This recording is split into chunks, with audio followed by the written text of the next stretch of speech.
మోకాల నొప్పులకు ఎటువంటి సర్జరీ లేకుండా ఎపియాన్ పెయిన్ క్లినిక్ అందిస్తున్న అత్యాధునిక చికిత్స.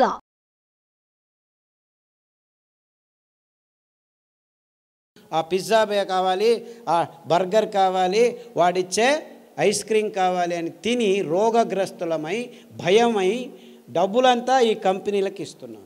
ఎందుకు మనకు రోగాలు వస్తున్నాయని ఎవ్వరు మీకు విశ్లేషణ చెప్పకపోవడం వల్ల ఈ అనాహుతం జరుగుతుంది. నేను 20 సంవత్సరాల నుంచి అన్ని చోట్ల చెప్పుకుంటూనే వస్తున్నాను. వందల వేల మంది బాగు చేసుకుంటున్నారు. నా దగ్గరికి ఎవరు రావాల్సిన అవసరం లేదు. అన్ని విషయాలు వివరంగా ఆ పుస్తకంలో రాస్తే ఆదరణ వాళ్ళు ప్రింట్ చేసి మీ అందరికీ ఇస్తున్నారు. PDF is free. మీరు ఒక నెంబర్కి ఫోన్ చేయండి. ఆ నెంబర్ ఎవరిది సార్? ఆ నెంబర్ అక్కడ బోర్డు మీద వేస్తారు. ఆ నెంబర్కి మీరు ఫోన్ చేస్తే మీ స్మార్ట్ ఫోన్కి పీడిఎఫ్ కాపీ ఫ్రీగా వస్తుంది. ఇప్పుడు నేను మాట్లాడిన విషయాలు, ఏ కషాయాలు ఎప్పుడు తాగాలి, ఎలా తాగాలి, ఐబిఎస్కి ఏం కషాయము, నరాల దౌర్బల్యానికి ఏం కషాయము, ఫిట్స్కి ఏమి కషాయము, బ్రెయిన్ ట్యూమర్కి ఏమి కషాయము, గర్భకోశం గడ్డలకి ఏమి కషాయము, ఊబకాయానికి ఏమి కషాయము, సన్నగా ఉన్న వాళ్ళు లావు అయ్యేదానికి ఏమిటి, లావుగా ఉన్న వాళ్ళు సన్నగా అయ్యేది ఏమిటి, ఇలాంటివన్నిటినీ వివరంగా ఎప్పుడు ఏ కషాయాలు తాగాలి అని చెప్పి అందులో వివరంగా రాశారు. సో మీరు ఆ పుస్తకం చదివితే చాలు, అన్నీ వివరంగా దొరుకుతాయి. మీరేమీ కంగారు పడాల్సిన అవసరం లేదు. మీకు ఏ రోగం ఉన్నా కానీ అందులో రాసేశారు. We have been doing this for the last 15 years. So మొత్తం దాదాపుగా 60 రకాల సందర్భాలకు, సన్నివేశాలకు కావలసిన కషాయాలు అన్నీ రాసేశారు. ఇంత ఏమీ అవసరం లేదు. మీకు ఏ రోగమన్నా ఉన్ని, ఇట్ డజంట్ మ్యాటర్. మీరు ఈ 5 సిరిధాన్యాల్ని 2 రోజులకు ఒకసారి మార్చి భోజనం చేయండి. అంటే 2 రోజులు అరికలు తినాలి, 2 రోజులు సామెలు తినాలి, 2 రోజులు ఊదులు తినాలి, 2 రోజులు అండుకూరలు, 2 రోజులు కూరలు, మళ్ళీ సైకిల్. అలాగే కషాయాలు. ఈ రోగనిరోధక శక్తి మీకు కావాలంటే ఈ వ్యాక్సిన్లు ఇవి అవి ఏం పనిచేయవు, ఏమీ పనిచేయవు. మీకు పనిచేసేది ఈ 7 కషాయాలు. చెప్తాను, పుస్తకంలో రాశారు. గరిక, తులసి, తిప్పతీగ, బిల్వం, కానుగ, వేప, రావి. ఈ 7 ఆకుల కషాయాల్ని 4 రోజులు, గరిక 4 రోజులు, తిప్పతీగ 4 రోజులు, తులసి 4 రోజులు, బిల్వం 4 రోజులు, కానుగ 4 రోజులు, 4 రోజులు వేప, 4 రోజులు రావి కషాయాలు తాగితే మీకు 2 సంవత్సరాలు డెంగ్యూ రాదు, పంగు రాదు, H5 రాదు, N1 రాదు, పంగు, జింక, పుంక, నీఫా, గీఫా, ఈ రోగాలన్నీ మీ దగ్గరికి రానే రావు, గ్యారంటీ. దీనికి ఏమైనా ఖర్చు పెట్టాలా మీరు? కానగాకు దొరుకుతుంది, తిప్పతీగ దొరుకుతుంది, వేపాకు దొరుకుతుంది, రావేకు దొరుకుతుంది, ఇంకా అన్ని చోట్ల నేను చెప్పేటివన్నీ దొరుకుతూనే ఉన్నాయి. మన అదృష్టం. ఒక్క పైసా ఒక్కరూ ఖర్చు పెట్టాల్సిన పని లేదు. ఆకులు తెచ్చుకోండి, బాగా కడగండి. ఏ దానిలతో కడుగుతారు, ఏ నీళ్ళతో కడుగుతారో? ఆర్వో వాటర్తో కడక్కండి. రాగి ప్లేట్ ఉంచిన మట్టి కుండలో ఉన్న నీళ్ళతో కడగండి. స్ట్రక్చర్డ్ వాటర్తో కడగండి. అర్థమైందా? ఆ నీళ్ళతో కడిగి ఆ నీళ్ళతోనే కషాయం చేసుకొని, కావాలంటే తాటి బెల్లం, చెరుకు బెల్లం వేసుకోవద్దండి, గ్లూకోజ్ ఎక్కువ ఉంటుంది. తాటి బెల్లంలో ఫ్రక్టోజ్ ఎక్కువ ఉంటుంది. ఏమీ ఇబ్బంది లేదు. పిల్లలకి బెల్లం కొద్దిగా వేసి కషాయం తాపించండి. 9 నెలల పాప నుంచి 108 సంవత్సరాల ముసలి వాళ్ళు కూడాను కషాయాలు తాగొచ్చు, ఏమీ ఇబ్బంది లేదు. అదే ఆడవాళ్ళు అయితే గోంగూర కషాయం రామబాణం. మీకు ఏమీ తోచట్లేదనుకోండి, గోంగూర ఆకు తెచ్చుకొని 4 ఆకులు ఉడకపెట్టుకొని 2 నిమిషాలు కషాయం చేసుకొని తాగండి. టీవీ చూడకండి, టీవీ చూస్తూను తాగొచ్చు. గోంగూర కషాయం అయితే మీకు టీవీ చూడకుండా చేస్తుంది. మీకు ప్రజ్ఞ ఎక్కువ అవుతుంది, రోగనిరోధక శక్తి ఎక్కువ అవుతుంది, అద్భుతమైన రక్తహీనత నుంచి దూరంగా చేసేదానికి వీలవుతుంది, వైట్ డిశ్చార్జ్ తక్కువ అవుతుంది. ఇలాంటి మీ సమస్యలన్నీ 99% గోంగూర కషాయంతో మాయమైపోతాయి. సో వారానికి 2 రోజులు, లేకపోతే 2 వారాలు గోంగూర కషాయం, 2 వారాలు కొత్తిమీర కషాయము, 2 వారాలు రావి ఆకు కషాయం తాగితే చాలు, ఆడవాళ్ళకి ప్రాబ్లమ్స్ అన్నీ మాయమైపోవడం మొదలుపెడతాయి. ఇంత సింపుల్గా ఉంది విషయం. ఇన్ఫ్యాక్ట్ ఇంత సింపుల్గా ఉందని నేను చెప్పేది ఎవరు నమ్మరు. మొదలు అందరూ అలాగనే వాళ్ళు. ఇన్ఫా ఒక డాక్టర్ లేచి నేను 2 గంటలు లెక్చర్ ఇచ్చిన తర్వాత, ఓ ఈజ్ దట్ సో సింపుల్ అన్నాడు. I said it is much simpler. 2 గంటలు అవసరం లేదు, 2 వాక్యాల్లో చెప్తాను నేను. 2 వాక్యాలు. రోజుకు 1 గంట నడవండి. వీలైతే పొద్దున 15 నిమిషాలు, సాయంకాలం 15 నిమిషాలు. ఇంత అద్భుతమైన పదార్థాలని ఇప్పటికీ ఇస్తున్నాడు దేవుడు. ఇన్ని పాపాలు చేసినా మనము ఆ దేవుణ్ణి ఒక 15 నిమిషాలు పొద్దున్న లేచి ధ్యానం చేయండి. సాయంకాలం పడుకునే ముందు ఒక 15 నిమిషాలు ధ్యానం చేయండి. తర్వాత సిరిధాన్యాలను తినండి. గోధుమలను తినకండి, బియ్యం తినకండి, పాలు తాగకండి, చక్కెర ముట్టద్దండి, గుడ్లను కూడా చూడొద్దండి. పాపం అవేమో పిల్లల కోసం గుడ్లు పెట్టుకుంటున్నాయి, మీరు వెళ్ళి రాక్షసులాగా తినకండి. దానిలో గుడ్లు దానిలో కొండనివ్వండి. లేదు చేపలు చాలా మంచివి, జలపుష్పాలు తినొచ్చని కొందరు స్వామీజీలు కూడా చెప్పడం మొదలుపెట్టారు. దాంట్లో మీకు దొరికేది పాదరసము, మెర్క్యూరీ తప్ప ఇంకేమీ దొరకదు. అంత భయంకరంగా ఉంది. బుద్ధిమాంద్యం పోదు కదా, బుద్ధిమాంద్యులు అవుతారు. మీ పిల్లలు బుద్ధిమాంద్యులు కాకుండా పుట్టాలంటే కొర్రలు తినండి, అండు కొర్రలు తినండి, అరికెలు తినండి, సామెలు తినండి. అరటి బోధ కషాయము, పసుపు కషాయము గర్భిణిగా ఉన్నప్పుడు తాగండి, పిల్లలకు తాగించండి. మీ పిల్లలు బుద్ధిమాంద్యులు అయిపోయి సూక్ష్మగ్రాహీలు అవుతారు. ఇన్ఫ్యాక్ట్ ఫిట్స్ వచ్చి కత్తి చాకు తీసుకొని చంపేస్తాననే పిల్లవాడు, ఆ తల్లిదండ్రులు కత్తి చాకు తీసుకొని చంపేదానికి పోయే పిల్లవాడు పసుపు కషాయము, రావి ఆకు కషాయము, శుంఠి కషాయం తాగిపించి అండు కొర్రలు తినిపించడం మొదలు పెడితే ఇప్పటికి 12 సంవత్సరాలైంది. 10వ తరగతి ఫస్ట్ క్లాస్లో పాస్ అయ్యాడు. ఇలా 100 కేసులు ఉన్నాయి. అంటే ఫిట్స్ కోసమని టెగ్రిటాలు, వాల్ప్రోయిక్ యాసిడ్, ఫ్రీజియం ఇవ్వడం మొదలు పెడతారు పిల్లలకి. ఆ మందులు తీసుకుంటూ పిల్లలు బుద్ధిమాంద్యులు అయిపోతారు. ఫిట్స్ రావు అని చెప్తారు, అయినా వస్తూనే ఉంటాయన్నమాట. అలాంటి వాళ్ళందరికీ కొర్రలు, అండు కొర్రలు తినిపించి ఈ కషాయాలు తాగిపిస్తే 6 నెలల్లో ట్యాబ్లెట్లు మెల్లిమెల్లిగా ఆపు చేసి ఇప్పుడు హ్యాపీగా ఇంట్లో అందరికీ సహాయం చేసుకుంటూ బాగా నడుస్తూ ఏ ఇబ్బంది లేకుండా మాట్లాడటం తెలియని వాళ్ళు కూడా మాట్లాడడం మొదలుపెట్టారు. అది 15 సంవత్సరాలు 20 సంవత్సరాల తర్వాత. అంతవరకు మాటలు అనేది తెలియని పిల్లలు కూడాను ఇప్పుడు మాటలు నేర్చుకుంటున్నారు. ఇలాంటి అద్భుతమైన విషయాలు ఈ ధాన్యాల్లో, ఈ కషాయాల్లో ఉన్నాయని చెప్పేదానికి నాకు చాలా చాలా సంతోషంగా ఉంది. అర్థమవుతుందా? It's very simple, very simple. ఇంత సరళమైన అద్భుతమైన ఆరోగ్య రహదారిని మేము నిర్మించాం. ఇంకా బాకీ ఉంది ఏమిటి? మీరందరూ అందులో నడవటం మాత్రమే. అంతే. అందరికీ ఆహ్వానం, ఆరోగ్య రహదారిలో నడవండి అని మా విన్నపంతో మీ అందరికీ వందనాలు. సిరిధాన్యాలు తింటే అరగట్లేదు అని దీనికి 2 కారణాలు ఉన్నాయి. మీరు పొద్దున్న సిరిధాన్యం ఇడ్లీలు తింటే రాత్రి వరకు ఆకలి కాదు. మీరు అనుకుంటున్నారు ఈ బియ్యం తిని 2 గంటలకే ఆకలి అవుతుంది కదా, సో అది బాగా అరుగుతుంది అనుకుంటున్నారు. అలా కాదు. ఇది సిరిధాన్యాలు తింటే మీకు ఎంత కావాలో అంత గ్లూకోజ్ అందుతూ ఉండటం వల్ల మీకు ఆకలి కాదు. అంటే అది జీర్ణం కావట్లేదని కాదు మీకు అర్థం. అందరికీ ప్రాబ్లం అది. అంతేకాకుండా మీరు సిరిధాన్యాల్ని బియ్యంలాగే కుక్కర్లో వేసి పుస్ అని 4 కూగులు కూగించేస్తే రాదనమాట. అది ఉడకదు. రాత్రి నానబెట్టి పొద్దున ఉడకబెట్టుకోవాలి. కనీసం 3 గంటల నుంచి 6 గంటలు నానబెట్టాలన్నమాట. నానబెట్టి వండితే ఆ ధాన్యం తింటే మీరు హ్యాపీగా ఫీల్ అవుతారు, ఆరోగ్యంగా ఉంటుంది. సిరిధాన్యాలు చిన్న పిల్లలు, 9 నెలల పిల్లలు కూడాను జీర్ణించుకోగలరు, ఏమీ ఇబ్బంది లేదు. కానీ మీరు వంట వండే విధానంలో మార్పు రావాలి. నానబెట్టి వంట చేయాలి. హలో సార్, మేము dialysis patient. Kidney infection. Hello, కిడ్నీలో చాలా రకాలైన ఇబ్బందులు ఉన్నాయి. ఒకటి కిడ్నీలో రాళ్ళు రావటం, కిడ్నీ నుంచి యూరిక్ యాసిడ్ ఎక్కువ ఉండటం, క్రియాటినిన్ ఎక్కువ కావటం, డయాలసిస్కి పోవటం ఇలాంటివి. తర్వాత ప్రోటీన్లు ఎక్కువ కారటం, లావుగా ఉండిపోవడం, ముఖంలో వాపు రావటం, ఇవన్నీ కిడ్నీకి సంబంధించిన రోగాలు.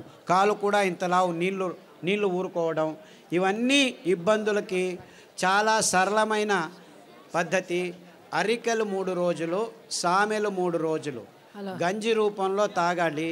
మార్చి 9 వారాల్లోనే మీకు ఈ ప్రాబ్లమ్స్ అన్నీ బాగవుతాయి. దానికి తోడు రణపాల ఆకు, పునర్నవ ఆకు, కొత్తిమీర ఆకు కషాయం వారం మార్చి తీసుకుంటే 9 వారాల్లో మీకు అంతా బాగవుతుంది. వీక్లో డయాలసిస్ 2 టైమ్స్ మాకు తగ్గిపోతూ వస్తుందమ్మా. ఇన్ఫ్యాక్ట్ చాలామంది డయాలసిస్ చేసుకున్న వాళ్ళు 1 సంవత్సరంలో డయాలసిస్ నుంచి దూరం కావచ్చు. Thank you sir. అండుకొర్రలు, బోధకాలు రోగం ఉన్న వాళ్ళు అండుకొర్రలు ఒక 3-4 సంవత్సరాలు తింటే బోధకాలు మెల్లిగా బాగవుతూ వస్తుంది. దానికి తోడు జామ ఆకు కషాయం, రావి ఆకు కషాయం, సాదాపాకు ఆకు కషాయం తాగాలి. బోధకాలు ఉన్న వాళ్ళకి అండుకొర్రలు 3 రోజులు, మిగిలిన ధాన్యాలు 4 ఒక్కొక్క రోజు తినాలి. సార్ నమస్కారం అండి.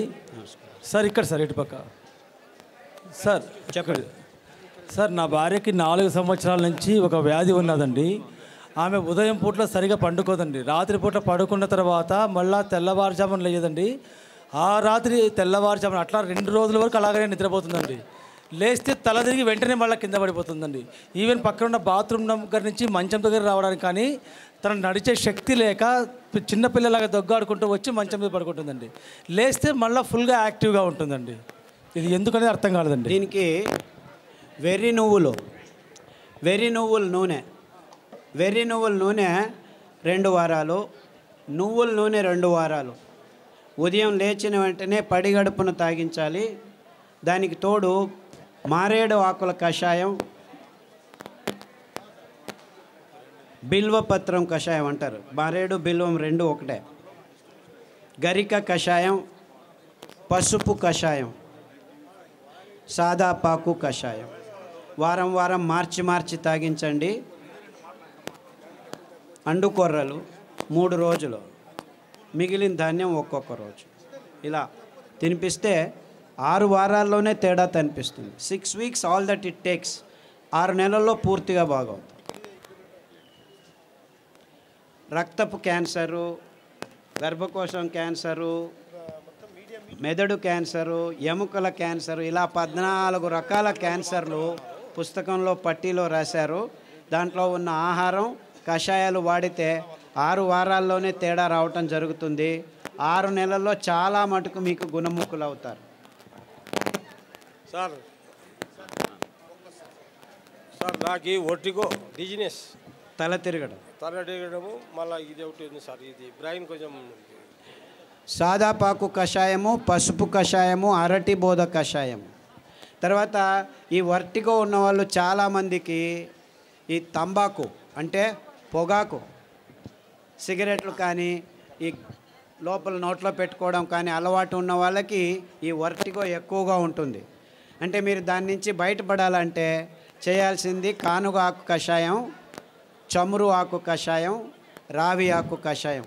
ఈ 3 కషాయాలని మార్చి తాగాలి. అరికలు, సామెలు ఎక్కువగా తినాలి. సార్ నమస్కారం sir. Prostate cancer, lung cancer. ఇప్పుడు ఏమైందంటే లంగ్లో క్యాన్సర్ వచ్చింది, రేడియోథెరపీ, కీమోథెరపీ తీసుకుంటారు, అక్కడికి ఆగదు, ప్రోస్టేట్కి వస్తుంది. ప్రోస్టేట్కి తీసుకుంటే ఎముకలకు వస్తుంది. అంటే ఇది క్యాన్సరు ఇక్కడుంది, అక్కడుంది అని కాదు. క్యాన్సర్ మొత్తం దేహంలో ఉంది, ఒక్కొక్కసారి ఒక్కొక్క చోట బయటపడుతుంది అని అది అర్థం చేసుకోవాలి. కాబట్టి అన్ని క్యాన్సర్లకు మూలం ఒకటే.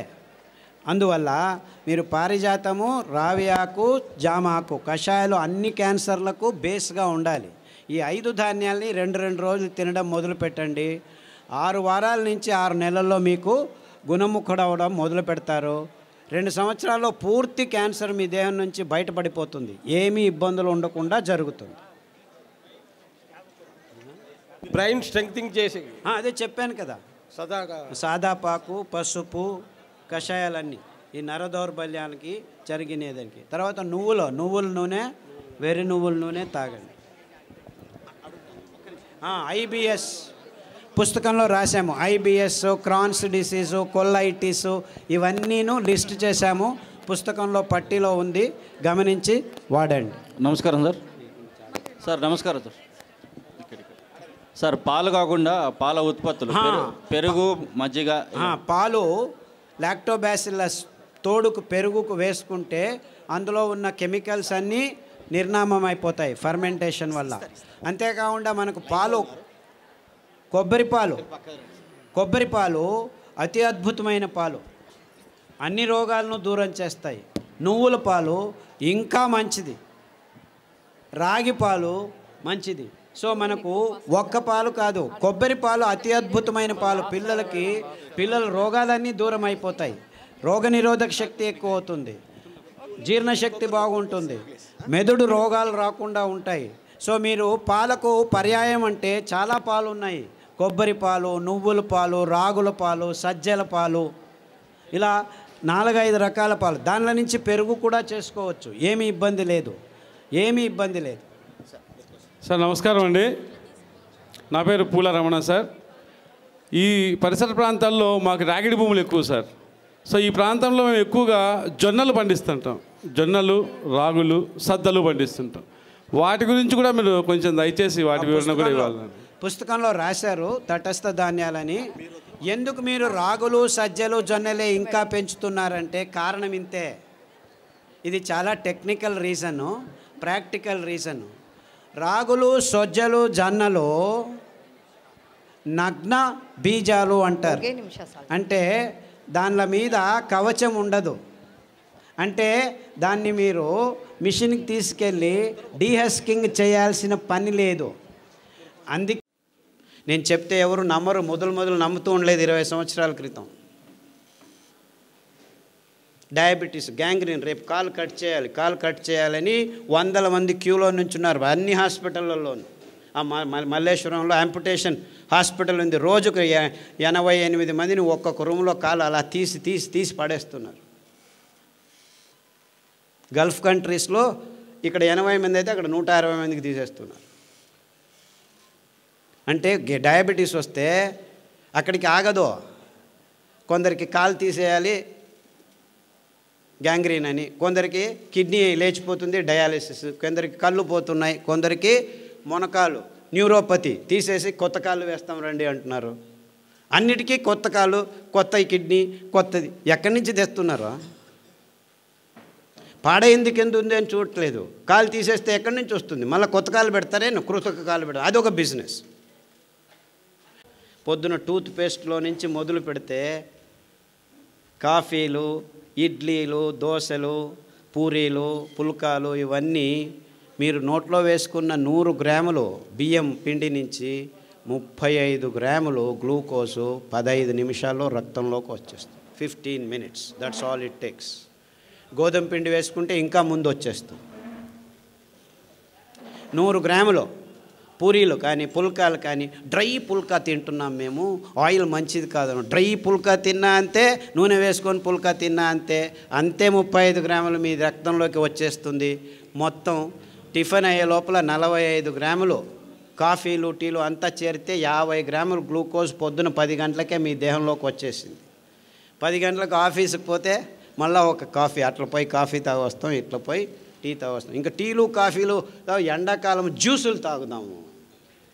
ఒక్కొక్క జ్యూస్లో మీకు 50 గ్రాముల నుంచి 100 గ్రాములు చక్కెర వేసి బుర్ర అని తాగొచ్చి ఆహా మంకు మందం అయిపోయింది. రక్తం అంతా చేరి ఆ మందం ప్రవహించకుండా హార్ట్ బీట్ తప్పుతూ ఉంటే, ఓహో హార్ట్ బీట్ తప్పుతుంది, నీ రక్తంలో హార్ట్ బ్లాక్స్ అవుతున్నాయి, రక్తం మందం అయిపోయింది, ఈ ట్యాబ్లెట్ తీసుకో. ఎన్ని రోజులు తీసుకుంటూ ఉండు, ఏం ప్రాబ్లం లేదు. అరే ఆ చక్కెర నోట్లో పోకుండా చూసుకోరా నాయన, అది మందం అవుతుంది. ఇప్పుడు చక్కెర నీళ్ళలో వేసి ఒక 2 నిమిషాలు వేడి చేస్తే ఏమవుతుంది? పాకం అవుతుంది. మీ దేహం టెంపరేచర్ ఎంత ఉంది, ఆ టెంపరేచర్లో మీరు చక్కెరలో వేస్తుంటే పాకమై కూర్చోండి ఉంది. పాకమై కూర్చుందిరా బాబు, అందుకే రక్తం పారట్లేదు అని ఎవడైనా చెప్పాడు? లేదు ఊరికాయ తింటే మీకు బీపీ వచ్చింది అంటాడు. ఉప్పుకు బీపీకి సంబంధమే లేదు, కానీ చక్కెరకు ఉన్నంత సంబంధం అని ఏ డాక్టర్ ఇంతవరకు మీకు చెప్పలేదు. అంతెందుకు, మీరు మీ భార్య మర్చిపోయి ఉప్పు ఒకసారి సాంబార్లో ఎక్కువ వేసింది అనుకోండి, రెండోసారి మర్చిపోయి, ఒకసారి వేసి ఉంటుంది, ఏదో ఇంట్లో గొలవల గలబల మర్చిపోయాను, ఇంకొకసారి ఉప్పు వేశారనుకోండి, ఆ సాంబార్ ఎవరైనా తింటారా? భార్య కూడా తినదు, ఉప్పు కషమని. అదే మర్చిపోయి గులాబ్ జాముకి ఇంకో 4 చెంచాలు చక్కెర ఎక్కువ వేసాం అనుకో, హేమావతి చాలా బాగుంది, ఇంక 2 గులాబీలు తీసుకురా అంటాం. అంటే ఉప్పు మనం కావాలన్నా తినలేము. నాకంటే మీరు కొద్దిగా ఎక్కువ ఉప్పు తినొచ్చు, ఇంకొక ఊరగాయ ఎక్కువ తినొచ్చు, అంతేకాని ఉప్పు మన నోట్లోకి పోమన్నా పోదు. కానీ డాక్టర్లు ఏం చెప్తున్నారు? ఉప్పు వల్ల మీకు బీపీ వస్తుంది అంట. నిజంగా బీపీ వస్తుంది ఈ చక్కెర వల్ల, ఈ కాఫీ వల్ల, ఈ టీ వల్ల, ఈ పాల వల్ల అని ఏ డాక్టర్ మీకు చెప్పట్లేదు. ఇన్ఫ్యాక్ట్ ఊరగాయ అతి అద్భుతమైన పదార్థం. నిమ్మకాయ ఊరగాయ, టమోటా ఊరగాయ, చింతపండు ఊరగాయ, మామిడికాయ ఊరగాయ, ఉల్లికాయ ఊరగాయ, ఇవన్నీ ఆల్ఫా హైడ్రాక్సీ కార్బాక్సిలిక్ యాసిడ్స్ అంటారు. Tartaric acid, citric acid, ascorbic acid, మామిడి పండులో గ్యాలిక్ యాసిడ్ అని, గోంగూరలో ప్రోటోకోచిక్ యాసిడ్ అని ఇంకొకటి అద్భుతమైన పదార్థాలు. ఇవి అద్భుతం. ఎంత అద్భుతం అంటే మీ దేహంలో క్యాన్సర్ని పుట్టించే కారకాలని 1 నిమిషంలో నిర్వీర్యం చేస్తాయి. అంటే మన దేశంలో ఊరగాయ కూర్చుకొని ఇట్లా ఇంత తినము, చివరకు పెరుగన్నంలో కొద్దిగా నంజుకొని తింటాం. ఆ కొద్ది అంశమే చాలు మన దేహంలో క్యాన్సర్ని దూరం చేసేదానికి దోహదపడుతుంది. ఇంత అద్భుతమైన ఆహార పద్ధతిని అనారోగ్యం అని చెప్పి ఊరగాయని మన అరిటాకుల నుంచి తీసేసి చివరికి ఇచ్చింది వీళ్ళు ఏమిటాయంటే ఐస్ క్రీములు. ఆ ఐస్ క్రీమ్ తిని హార్ట్ బ్లాక్ అవుతున్నాయి పిల్లలకి, చిన్న పిల్లలకి. ఇది ఆహార సంస్కృతిని పూర్తిగా నాశనం చేసే అడ్వర్టైజ్మెంట్లు చేస్తున్న మోసం. ఏ ఒక్క డాక్టర్ అయినా మీరు ఐస్ క్రీమ్ తినద్దండి మంచిది కాదు అని చెప్పాడా? లేదు. ఊరగాయ తినొద్దండి అని అందరికీ చెప్తున్నారు. ఒకరికొకరు ఊరగాయ తినొద్దు అంట. వాడెవడో అమెరికాకు పోయిన వెంటనే ఫోన్, అమ్మా మీరు ఊరగాయలు ఎక్కువ తింటున్నారు, కొబ్బరి చట్నీలు ఎక్కువ తింటున్నారు, ఆఫ్ చేయండి. అక్కడ మాంసము, పిజ్జాలు, బర్గర్లు తిని హార్ట్లు పుట్టుకు అని చనిపోతున్నారు. దాని గురించి ఎవరు చెప్పట్లేదు. కొబ్బరిలో కొలెస్ట్రాల్ లేదు, ఊరగాయలో బీపీ లేదు. ఉండే బీపీ, ఉండే రోగం, ఉండే షుగర్ అంతా షుగర్లో, పాలల్లో, కాఫీల్లో, టీలో ఉంది. కానీ ఏ ఒక్క డాక్టరు, ఏ ఒక్క విజ్ఞాని, ఏ విశ్వవిద్యానిలయం దీని గురించి చెప్పట్లేదు. దానికి తోడు పుస్తకాల్లో రోసుకొని పాలు మంచిది, బియ్యం మంచిది, గోధుమలు మంచిది, ఇది తినండి, అది తినండి అని ఈ డాక్టర్ల నుంచి డయాబెటీస్ వచ్చిందా చపాతీ తిన్ను. చపాతీలో గ్లూటెన్ అనే ప్రోటీన్ ఉంది. అది కూడా ఈ కల్మషాలు మీ చిన్న పోగుల్ని అంటుకుంటే సిలియక్ డిసీజెస్, అలర్జీ డిసీజెస్ అన్నీ వస్తాయి. నిర్నాళ గ్రంథికలు నాశనం అవుతున్నాయి. అటువంటి భయంకరమైన పదార్థాన్ని ఆహారమని ఎందుకు నమ్మించారో? ఈ ఫర్టిలైజర్ కంపెనీలు పెంచుతున్నది గోధుమలు ప్రపంచమంతా. అందుకే అందరూ గోధుమలు తినేట్టు చేస్తున్నారు. చపాతీ మంచిది, ఆయిల్ వద్దు, పుల్కాలు మంచివి. What non sense. ఆ గోధుమల వైపు ముఖం కూడా చూపించకూడదు, అంత భయంకరం. ఎందుకంటే 1 కేజీ పెంచేదానికి 10,000 లీటర్ల నీళ్లను కట్టాలి. మొదటే చెప్పాను, నీళ్లు లేవు. చక్కెర 1 కేజీ పెంచేదానికి 28,000 లీటర్ల నీళ్లను కట్టాలి మనం సాగుబడి. ఇంత భయంకరమైన పదార్థాలని ఆహారమని నమ్మించి మొత్తం ప్రపంచాన్ని నాశనం చేయటం ఒకవైపు అయితే, ప్రకృతి పర్యావరణాన్ని నాశనం చేస్తున్నాం మనం. మన జీవితాలు పాడైపోవడం ఒకవైపు, మొత్తం ప్రపంచంలో ఉన్న మూగ ప్రాణులన్నింటినీ నాశనం చేస్తున్నాం. ఎందుకంటే మనకు కావాల్సిన ఈ పందుల్ని, కోళ్ళని, ఆవుల్ని పెంచేదానికి మొత్తం ప్రపంచంలో పెద్ద అడవులన్నింటినీ నాశనం చేసేసి ఈ సోయాబీను, మొక్కజొన్న, పశుగ్రాసం తయారు చేస్తున్నారు. ఈ సోయాబీన్ మంచిది, మీకు ప్రోటీన్ అని చెప్తున్నారు. మన దేహంలో ప్రోటీన్ అవసరమే లేదు. 6%, 7% ఉంటే చాలు. ఆ 7% ప్రోటీను మన సిరిధాన్యాల్లో, కొర్రల్లో ఉంది, అరికల్లో ఉంది, సామెల్లో ఉంది, అండు కొర్రల్లో ఉంది, ఊదుల్లో ఉంది. ఏ డాక్టర్ అయినా ఏ విజ్ఞాని అయినా ఈ విషయాన్ని చెబుతున్నారా? లేదు, ప్రోటీన్ కావాలి తినండి, ప్రోటీన్ కావాలి తినండి అని వాళ్ళు చెప్పారని మన ఆయుర్వేద పండితులు పొద్దున్న లేచి మొలకలు చేసుకొని తినండి ఇందిన్ని అని చెప్పడం మొదలుపెట్టారు. మొలకల్లో ప్రోటీన్ ఉంది, 24% ప్రోటీన్ ఉంది. అంత తినకూడదు. మీరు కావాలంటే వారానికి ఒకసారి ఏదైనా బేడలు, అది పెసలు కావచ్చు, ఉలవలు కావచ్చు, కందులు కావచ్చు, శనగలు కావచ్చు, అంతకంటే ఎక్కువ అవసరం లేదు. మీరు ఎక్కువ తింటే మీ పొట్ట అప్పుద్ది తెలుస్తుంది మీకు. గ్యాస్ పట్టుకుపోతుంది. గ్యాస్ ఇక్కడ ఇరుక్కుపోయింది, అక్కడ ఇరుక్కుపోయింది. ఈ మొలకలు తింటే ప్రోటీను, అంతేకాకుండా దాంట్లో కూడాను చాలా కార్బోహైడ్రేట్ ఉంది, మీ షుగర్ ఎక్కువైపోతుంది. ఇలా అవైజ్ఞానికమైన విషయాలన్నింటినీ వైజ్ఞానికమని చెప్పి మన నోట్లలో ఈ పదార్థాలు వేయటం వల్ల మన చిన్నపిల్లల నుంచి పెద్దల వరకు ఈ రోగాలు వస్తున్నాయి. అంటే మనం చేయాల్సింది ఇంతే. ఈ అద్భుతమైన వరి అన్నాన్ని, ఏమి నువ్వు చెప్పేది? వరి అన్నం అన్నం కాదంటున్నావా? వరి అన్నం అన్నమే కాదు. ఎందుకంటే అది తిన్న వెంటనే మీ దేహంలోకి సగానికి సగం గ్లూకోజ్ని 15 నిమిషాల్లో నింపేస్తుంది. అదే మోసము, అదే రోగము. ఆ గ్లూకోజ్ను నిభాయించుకునేదానికి రక్తంలో కాలేయము, ప్లీహము, ఇంకా వేరే వేరే నిర్నాళ గ్రంథులన్నీ చేరి ఇది ఎక్కువైపోయిందని గ్లైకోజన్ తయారు చేస్తుంది, కొలెస్ట్రాల్ తయారు చేస్తుంది, ట్రైగ్లిసరైడ్స్ తయారు చేస్తుంది, రుమాటిక్ ఫ్యాక్టర్ తయారు చేస్తుంది, కొవ్వు తయారు చేస్తుంది, మాంసం తయారు చేస్తుంది. అందరూ ఈ బాతు ఆ బాతు తినుకొని బాతుకొంబుట్టిదారే అంటారు కన్నడದಲ್ಲಿ. బాతుకోవడం అంటే లావు కావడం అని. సో ఇప్పుడు చిన్న చిన్న పిల్లలు 80 కేజీలు 90 కేజీలు తూగుతున్నారు. ఈ బిస్కెట్లు, చాక్లెట్లు, కాఫీలు, టీలు, నూడిల్స్, పిజ్జాలు, బర్గర్లు, గోబీలు, మంచూరీలు తిని తిని తిని చిన్న చిన్న పిల్లలు. మొన్న ఒక అబ్బాయి వచ్చాడు, 128 కేజీలు, 16 సంవత్సరాలు. అమెరికాలో obesity is a big problem. Obesity అంటే ఊబకాయింపు, పేరు పెట్టేశారు దాన్ని.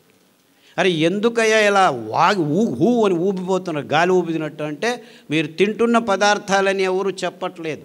డయట్ చేయండి, డయట్ చేయండి. సో అంతా ఒకేసారి తినద్దు, 2 గంటలకు ఒకసారి తిను, 6 గంటలకు తిను, 8 గంటలకు తిను, 9 గంటలకు తిను, 12 గంటలకు తిను. తినడమే పని, ఇంకేమీ పని లేదు మనకి. ఇది డాక్టర్లు చెప్పేది మీకు. ఏంది 2 గంటలకు తింటూ ఉండని చెప్తున్నాడు ఈ డాక్టర్? అది ఎంత వైజ్ఞానికము! ఇంకేం పని లేదా ప్రజలకి? 2 గంటలకు తినడం అంటే ఇంకేం లేదు, చేస్తూ ఉండడం. మీరేమీ చేయొద్దండి, మేము రెడీ చేస్తాము ప్యాకెట్లలో, ఎంటీఆర్, మయ్యా, ఇది అది రెడీమేడు. ఆన్లైన్ చేయండి, ఆర్డర్ చేయండి, ఇంటికి తెచ్చిస్తాము. చూసారా, వంటింటిని మెల్లిగా వాణిజ్యకరణం, ఆహార పదార్థాలని వాణిజ్యకరణ చేశారు. మీరు ఇంట్లో వంట చేసుకొని తినడం కూడా వాళ్ళకి ఇష్టం లేదు. ఎందుకంటే ఇంకా అనారోగ్యాన్ని ఇంకా వేగంగా మీ దేహంలోకి రావాలంటే ఇంకా కెమికల్స్ను వాడి ఈ ప్యాకెట్లలో మీరు తాగే కప్పులు, తినే ఇవన్నింటినీ ప్లాస్టిక్ కోటింగ్ చేసేసి మీకు అనుకూలం అనుకొని హైజీన్ అంటే పర్సనల్ హైజీన్ ప్లాస్టిక్ బాటిళ్ళలో నీళ్లు పెళ్ళిళ్ళలో పెడుతున్నారు. ముందు ఏం చేసేవాళ్ళం? లోటా తీసుకో, ఎత్తుకొని నీళ్ళు తాగు అని ఒకడు చెంబు తీసుకొని, రాగి చెంబు తీసుకొని నీళ్ళు పోసేవాడు. అంటే నీళ్లు పారుతూ ఉంటే స్ట్రక్చర్గా ఉంటుంది. తామ్ರದ ఫలకంలో, రాగి ప్లేట్లో ఉంటేనూ స్ట్రక్చర్ అయిపోతుంది. కారణం ఇంతే. రాగి ప్లేట్ మీద డి ఆర్బిటల్ ఎలక్ట్రాన్స్ ఫ్రీగా మూవ్ అవుతుంటాయి, నీళ్లను స్ట్రక్చర్ చేస్తాయి. పారుతుంటే జలపాతాల్లో, నదుల్లో నీళ్లు పారుతుంటే ఆ ఎనర్జీ ఆక్సిజన్ను, హైడ్రోజన్ని స్ట్రక్చర్ చేస్తుంది. ఆ ఎనర్జీ నీళ్లు నింపినప్పుడు కూడాను స్పృశిస్తూ ఉండేది రాగి ఫలకం మాత్రమే. అందుకే మన సాధు పుంగవులు, మునులు ఎక్కడికి వెళ్ళినా రాగి కమండలం తీసుకెళ్లేవాళ్ళు. కోపం వచ్చినా, ఇష్టమైన, శాపం ఇవ్వాలన్నా, వరం ఇవ్వాలన్నా ఆ నీళ్ళనే తీసుకొని నీ దేహం మీద వేసేవాళ్ళు. అంటే నీ దేహంలోనూ 75% నీళ్లు ఉంది, ఆ స్ట్రక్చర్డ్ వాటర్. అందుకే మీరు పాప వినాశం, ఆ జలపాతం మీద కూర్చుంటే పాపాలన్నీ బాగా అయిపోతాయి. గంగలో మునిగితే పాపం నాశనం అయిందంటే ఆ పారుతున్న నీళ్ళల్లో మీ దేహం 10 నిమిషాలు ఉంటే మీ దేహంలో ఉన్న రక్తము అన్నీ నీటి అంశమే కాబట్టి స్ట్రక్చర్డ్ అయిపోతే కల్మషాలన్నీ పోయి మీరు బయటికి లేస్తే చైతన్యవంతులైనట్టు అనుభూతి జరిగేది. అందుకే ఇంతే కారణం.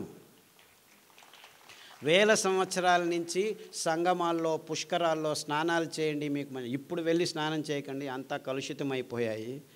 నిజమైన నీళ్ళు, పారుతున్న నీళ్ళల్లో, కొత్త నీళ్ళల్లో ఆ శక్తి, ఆ ఎనర్జీ, ఆ స్ట్రక్చర్డ్ వాటర్ వల్ల మీ దేహం పునీతమవుతుంది. అంతే ముందు వాళ్ళు చెప్పింది, ఇంకేమీ లేదు. రావి చెట్టు చుట్టూ ప్రదక్షిణలు చేయండి అని చెప్పింది ఇందుకే, మీ అసమతులనం బాగవుతుందని.